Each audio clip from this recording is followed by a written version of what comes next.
Welcome to defence 72। आज के इस एपिसोड में हम जानेंगे टॉप 5 इंडियन डिफेंस वेपन्स के बारे में। वीडियो को अंत तक देखें। डिफेंस से जुड़ी लेटेस्ट अपडेट्स के लिए चैनल को सब्सक्राइब करें। भारत हमेशा से वासुदेव कुटुंबकम मंत्र का प्रचार और पालन करता आ रहा है, लेकिन बाकी नेबर कंट्रीज़ के द्वारा सेम बिहेव नहीं किया जाता। जब अपने नेबर कंट्री से निपटने की बात आती है तो भारत हमेशा डिफ़िकल्ट सिनेरियोज़ में रहा है। भारत ने खुद को हमेशा ही ऐसी सिचुएशन में पाया है जहां फोर्सेस ने उसे लगातार हार्म करने की कोशिश की है। इंडियन आर्म फोर्सेस की एफिशिएंसी सर्वोपरि है। इसी मोटिव से भारत हमेशा इंडियन फोर्सेस के लिए बेस्ट इक्विपमेंट और टेक्नोलॉजी की खरीद में एक्टिव रहा है। कारगिल युद्ध में भारत की रक्षा करने से लेकर कुवैत एयरलिफ्ट के दौरान भारतीयों को रेस्क्यू करने तक इंडियन फोर्सेस की एक्सीलेंस के काउंटलेस इंस्टेंसेस हैं। इसीलिए इंडियन फोर्सेस की एफिशिएंसी बढ़ाने के लिए न्यू और एडवांस टेक्नोलॉजी ज़रूरी है। इस लिस्ट में है टॉप 5 वेपन्स जो इंडिया को और पावरफुल बनाते हैं। K9 वज्र 52 कैलिबर ट्रैक्ड सेल्फ प्रोपोल्ड होवित्जर है, जिसे लार्सन एंड ट्रूबो ने भारत में बनाया था। K9 वज्र की अंडरलाइनिंग टेक्नोलॉजी को इसने K9 थंडर पर बेस्ड साउथ कोरियन के हानवा एरोस्पेस डिफेंस से ट्रांसफ़र किया गया है। लो वेलोसिटी और हाई ट्रेजेक्टरीज पर शेल फायर करने से एक शॉटगन होने के नाते K9 वज्र इंडियन सब कॉन्टिनेंट की कंडीशंस में हाईली एफिशिएंट है।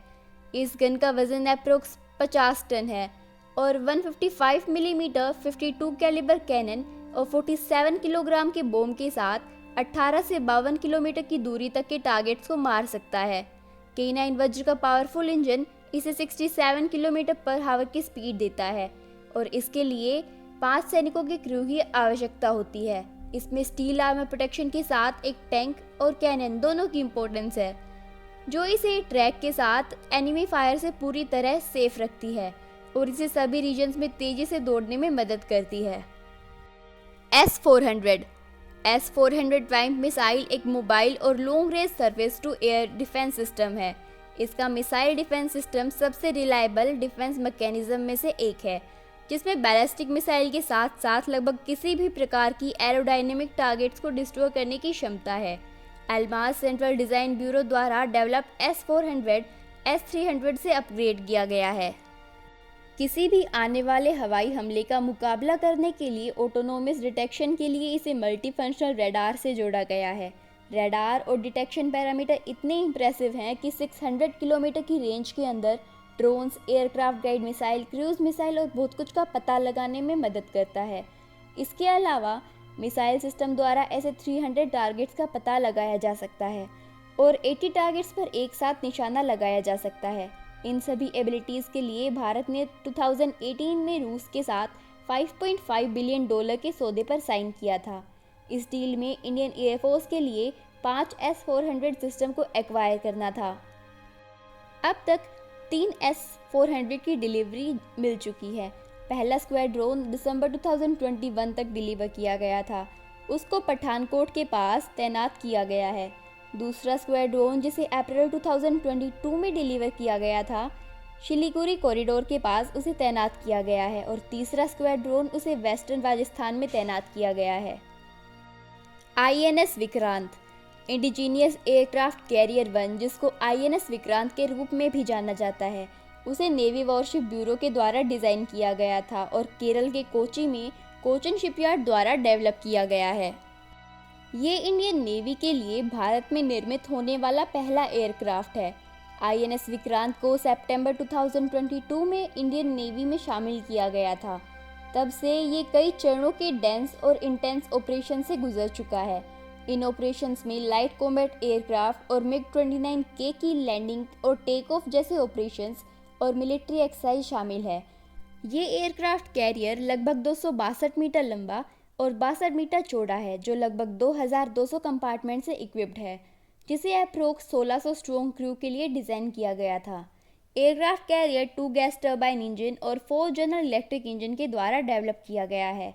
एयरक्राफ्ट कैरियर में एक एयरविंग हो सकता है। इसमें लगभग 30 एयरक्राफ्ट शामिल हो सकते हैं। इनमें कोमोव 31, MH-60R और एडवांस लाइट हेलीकॉप्टर शामिल हैं। फिलहाल INS विक्रांत को चेन्नई के पास स्थित कट्टुपुली नेवल बेस पर तैनात किया गया है।